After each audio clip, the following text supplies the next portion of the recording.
My name's Eric Johansson. I work for Simmons Knife Saw. I'm a production manager.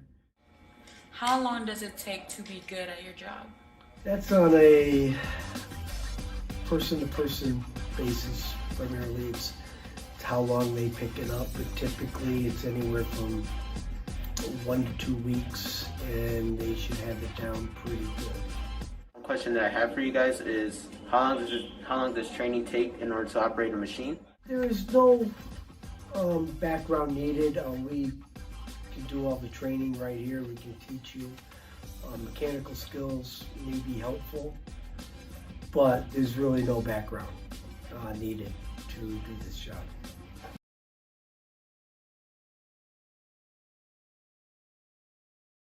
It's a resistance welder where we take a cut-to-length blade and we weld the two ends together, polish it out, and making a band for a bandsaw.